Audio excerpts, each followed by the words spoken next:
In this video, I aim to take you through the EPQ production log, tell you a bit more about it, and hopefully highlight why it is actually quite an important part of the extended project.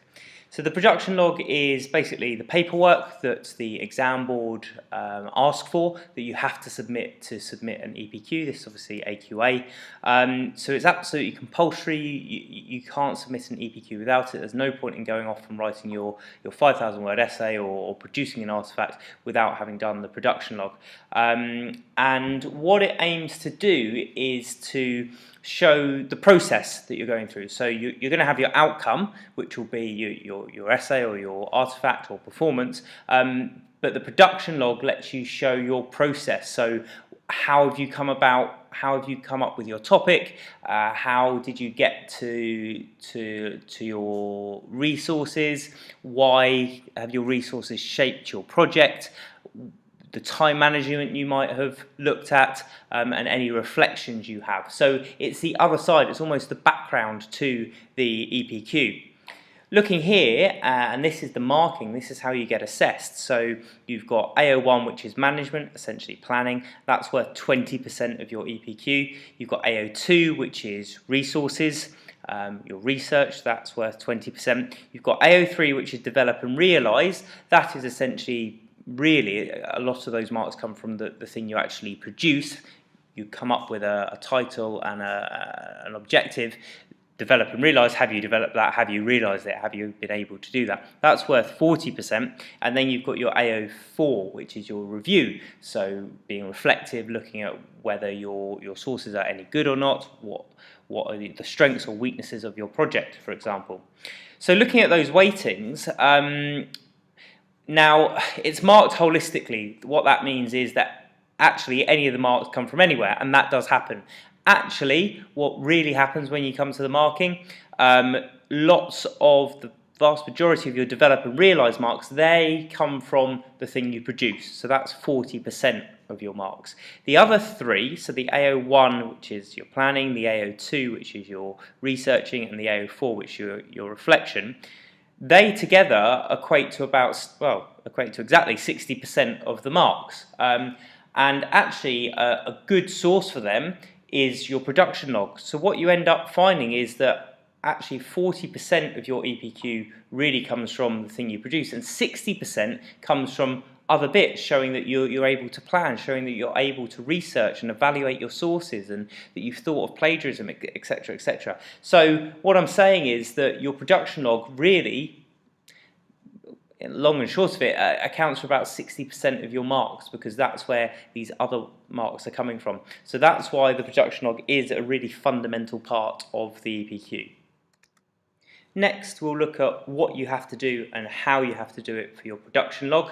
And essentially what you have to do is fill out some paperwork. That's the easy way of mentioning it. There are several ways you can do this. You can go onto the AQA website and download a production log, and you can fill that out by hand if you want to. Nowadays, obviously, with digital technology and the amount that you may want to include, you might be able to fill out a digital copy. So you can download that and have it as a Word document and fill it out, and that obviously allows you to expand the sections, because obviously if you're handwriting, you've only got the space that's there. But increasingly, and this is what my school do, centres use what we call Project Q, and this is a digital online version of the production log. So basically you type your production log into Project Q, and at the end of your EPQ you'll press download, and it will download everything that you've put into Project Q into the format for the production log for AQA. It also allows you to put some deadlines on there. You can track progress as well. It gives you a bit more of a link to your supervisor. So Project Q is a really good thing to use, and lots more schools are using it. So 3 ways to do it. What you will be writing, it doesn't matter whether you're handwriting it or typing it into a Word document or using Project Q, you're essentially completing the same thing. What I've got here on the screen are the main sections, the sections that you're going to fill out. So the majority of your production log you fill out as the student. There are some sections, and I'll highlight them as we go, that your supervisor or your centre coordinator will need to fill out. But focusing on what you have to do, the very first thing you have to do is come up with what we call a record of initial ideas. This can be varied. This will be literally your first thinking. What are the sorts of areas that you might be interested in doing a research project on? That's pretty much what the record of initial ideas is. You can have lots of different titles here. You can have different titles on the same theme. Say your theme is rugby. You might have some titles that are looking at nutrition in rugby, some titles that are looking at training, or you can have completely different titles. One might be building a shelf and the other might be looking at the Roman Empire. So lots of different titles can go in here. I've seen people actually fill out 3 or 4 different initial record of ideas sheets if they're doing it as the manual production log from the AQA website, or you can put as much as you want into your project queue. So it's quite varied. It's almost a bit of a scrapbook. You'll have in there, it'll ask you for what your initial ideas for titles or topics. You'll have in there where you're going to research them, and then there are a couple of sections in that where you sit down and speak with your supervisor and you think about how you're going to refine those titles and where you're going to go next. After you've done that, and you'll probably fill out your record of initial ideas fairly early on, you'll then do a bit more research. You'll look into your different titles and ideas. You need to refine them, and once you've done that, so there should be a little bit of time between your record of initial ideas and the next section, which is the Part A candidate proposal. You then fill that in. So the Part A candidate proposal, you should have gone from your varied, wide ideas from your record of initial ideas, and in your Part A candidate proposal, you should have what we call a working title. This should be, you should have one title, rather than the many ideas. You should have a bit of a better idea now about the direction that you're going by the time you fill out your Part A candidate proposal, and you're going to submit that proposal to your supervisor. Your supervisor will fill out then Part B of the candidate proposal and give you some feedback on whether they think your idea is feasible or not, and Part C of the candidate proposal then goes to your centre coordinator, and you need to make sure that your supervisor and then the centre coordinator sign off on your title and idea before you carry on, because actually if they're saying that the idea you're putting forward isn't going to make a good project, or there's something wrong with it, then you can't go on, and it's actually pointless in you carrying on with your research and your production log if there's not agreement there. Once you've got all those, once you've got your candidate proposal signed off, you can then start working on it. And again, it will involve your research. You might start writing at this stage, think about your introduction, maybe some subheadings, and looking at where you're going to go next. If you've got interviews to do, where are you going to be researching? Where are you going to find the information? Once you've done that and done a bit more research, you'll then fill out the planning review. So this is where you're reviewing your planning, funnily enough. So you'll say, okay, well, here's how my project's going to go, and here's where I need to go next. You'll think of your deadlines. Where are you going to go next? What are you going to be looking at? You'll then carry on with that, and in the background, you'll be doing some more research, you'll be doing some more writing, and once you get to a decent stage, you'll probably have to have had maybe not half, but certainly some of your writing done. You'll then fill out a mid-project review, and again, it's all in the title. So once you're mid-project, you'll then have to fill out another production log page on how it's going, bit of reflection in here, what's going well, what's not going so well, where are you going to go next. Then you carry on writing, you carry on researching, and you get towards the end of your project, and that's where you fill out your project products review. So that's where you'll be done by that point, pretty much done, if not completely done, and you then say, right, this is my project, this is what I've got, here's where I am. At that stage, you'll then start thinking about your presentation. So you have to do a 10-minute presentation for your EPQ. You'll fill out a presentation record Part A, and that's where you're saying, this is what I'm going to present, this is how I'm going to present it. And while you're presenting, and maybe afterwards, your supervisor will fill in the presentation record Part B. You'll then fill in after you've done your presentation, your product's done, your presentation's done, you then have to sit back and say, okay, brilliant, what went well, what didn't, and that's your final section, that's your summary and reflection. So your production log goes hand in hand.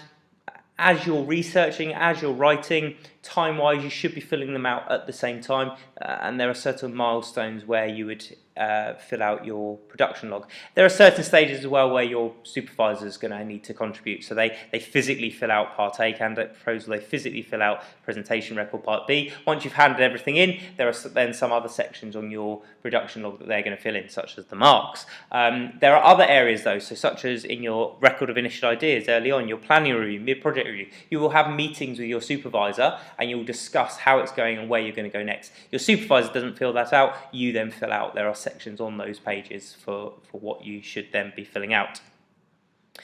To give you a bit more information on where to make a start then, the first bit you're going to be filling in of your production log is your record of initial ideas.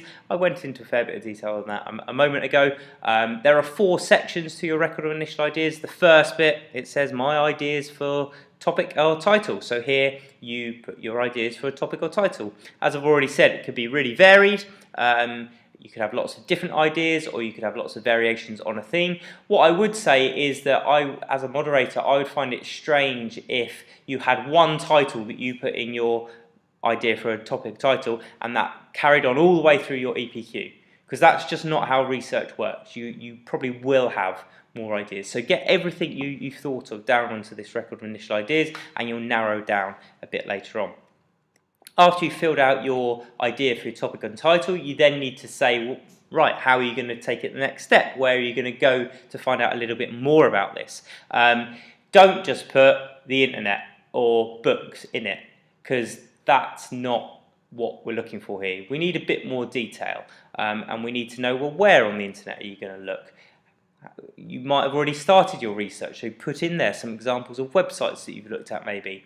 What books are you going to look at? Are you going to look at any journal articles or any magazines that you've thought of? Could you maybe interview someone and get some primary research? So the more detail you can put in this, the better. Once you've filled out those first 2 sections, so your initial ideas of title and then how you're going to research and develop your project, you will then sit with your supervisor and you'll discuss, right, what are your ideas? Where are you going to go? You might discuss the differences between all your topics and titles, and after that meeting, you'll have a better idea. That's the next 2 stages of your record of initial ideas. So it's supervisor feedback and what you're going to do based on your supervisor. A bit of a hint for you, this is your project. So you shouldn't say, my supervisor told me to do this. No, you might have a discussion with your supervisor, and off the back of that, you will decide to do something. That's a much better way to start your section about your discussion with your supervisor. And then, as I've already said, after you've done that, it's then over to you a bit. You're going to do some research, you're going to need to look into your lots of different ideas, and the next step will be your candidate proposal type Part A. So between your record of initial ideas and that one, you need a better idea. Which of these titles or topics are going to give you more to write about, what are you more interested in, and why? Really, you should have done some research on each of them, and that might be the reason why you've gone into one topic over another. One's gained your interest, another one it's very hard to get some research, and then you look at your candidate proposal Part A. So now you know a bit more about what the production log is and the importance of it. Let's finish by looking at some examples of completed production logs, and actually there's no point in looking at maybe full ones until you're a bit further down the line. So let's look at the starting it, the record of initial ideas, and I've got 3 examples. These are available from the AQA EPQ website of different projects. Now it's not saying that these specific sections are being given specific grades. I've got an E grade, a C grade and an A grade. That's what the whole project was given. It's hard to say this project was that grade because, as I said earlier, it's marked holistically. However, you will notice a difference. So this is an example of a project. It was given an E grade, and this is the record of initial ideas. So there you can see that the first idea for topic or title, dog intelligence / communication, i.e. what extent can they understand what's going on, dash, comma, dash interpretation of surroundings, dash communication with humans, dash understanding verbal speech. You've got lots of bullet points there. There's not a great deal of depth, and again you go down your first ideas for research and development of your project, dog behaviourists, veterinary books and published information, questionnaires of different people such as students, teachers, what is their what is their communication like with other dogs. So that's an example of a project that got an E grade. This project got a C grade. This is their record of initial ideas. First idea for topic title: examine the extent to which students who have significant hearing loss in the age range of 11 to 25 suffer from mental health issues as compared with their hearing counterparts. Already maybe a bit more detail there. In the ideas for research and development, the first thing I'll do is research the information from books and the internet relating to mental health of students and the mental health of students with significant hearing loss. I'll then contact the NDCS, the National Deaf Children's Society, and the RNID, the Royal National Institute of the Deaf, for further information. So you've got where they're going to get the information from, so a bit more than that first E grade project.